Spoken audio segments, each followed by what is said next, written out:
Bonjour, Marcel Hugues Gambissimo. Aujourd'hui, nous sommes le 31 octobre 2024. Alors, j'observe comme vous qu'il y a beaucoup de dissonances à cause de la nouvelle constitution. Et vous savez, Einstein avait dit la folie, c'est refaire la même chose et s'attendre à un résultat différent.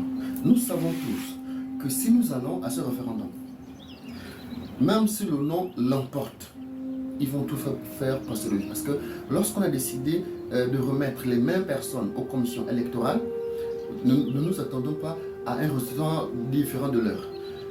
Si le professeur Albert Rondosa, qui a battu à plate couture Ali Bongo, a été déclaré perdant alors que nous avions toutes les preuves, je pense qu'il y a une possibilité pour que la même chose se reproduise. Et la jurisprudence vous voudrez qu'on s'inspire de ce qui s'est passé antérieurement pour changer ce pays. Alors, il s'avère que le référendum il est prévu pour le 16. La question que je vais poser à tout le monde ici, combien d'entre vous ont déjà reçu leur carte nationale d'identité? Parce que pour être électeur, il faut avoir une carte nationale d'identité ou un passeport.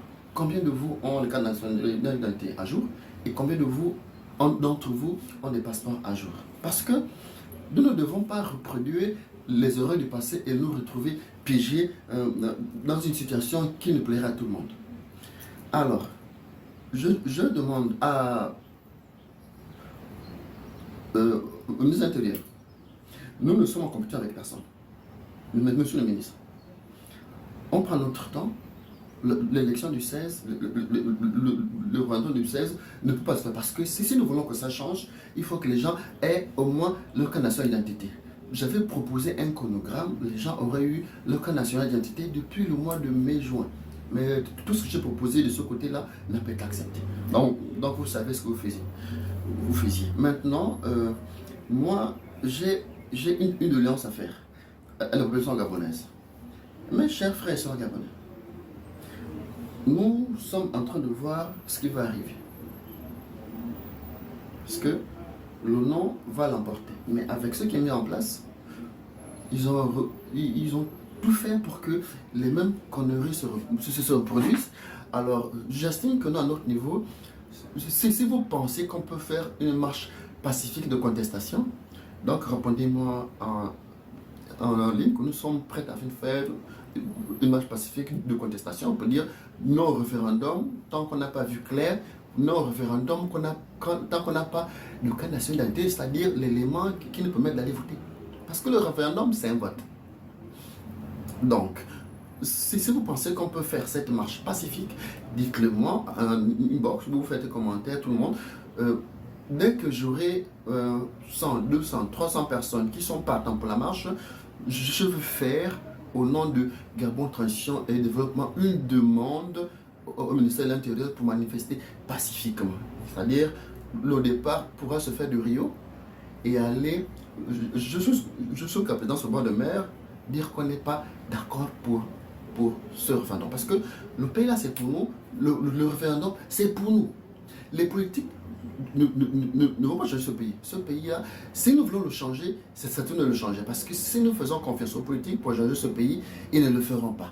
Pour preuve toute simple, l'article 13 qui rentre dans le cadre de la non-vente de terrain à la communauté étrangère a été retiré dans la Constitution qui nous est soumise.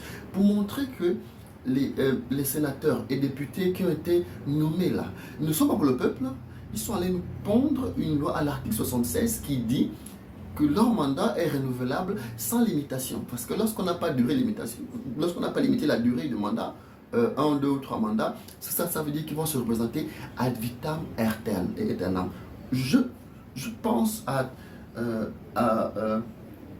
être opposé, quand on a la possibilité de changer ce pays, et si nous nous mobilisons, on peut faire changer les choses. Vraiment, on peut faire changer les choses. Et je pense qu'il est de notre devoir, à vous et à moi, au peuple gabonais, à ceux qui soutiennent le président Ndeke, parce que je peux vous dire qu'il est englué dans un système pas possible. Et il a fait confiance aux gens qui lui ont montré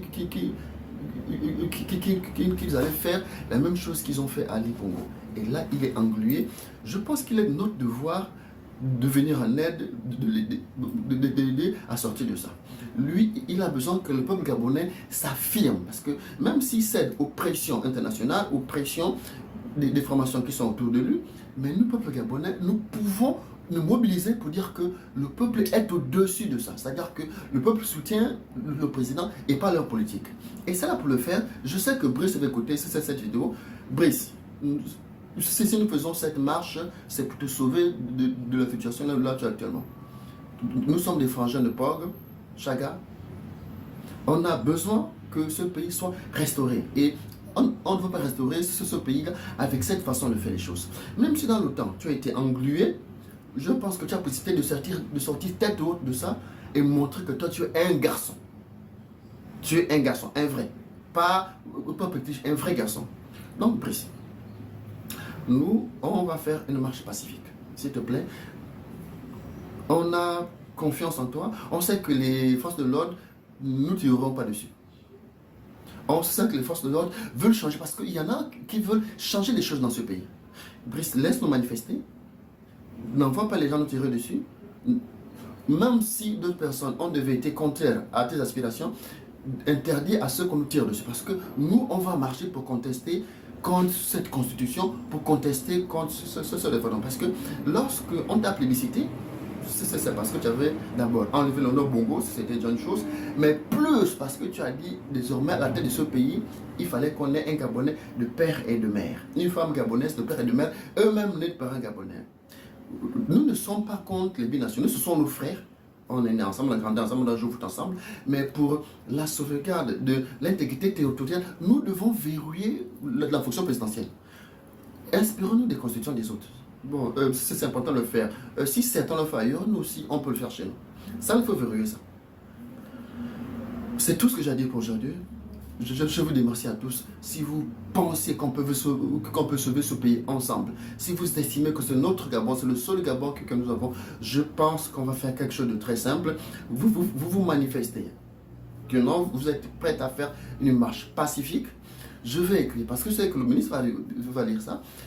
Je vais écrire au nom du peuple gabonais libre, du peuple gabonais qui a cru au 30 novembre. Je vais écrire pour qu'on nous accorde cette autorisation de faire un petit meeting à Rio, d'expliquer aux gens la Constitution, d'expliquer ce qui ne marche pas et qu'on marche sans casse parce que la police va encadrer.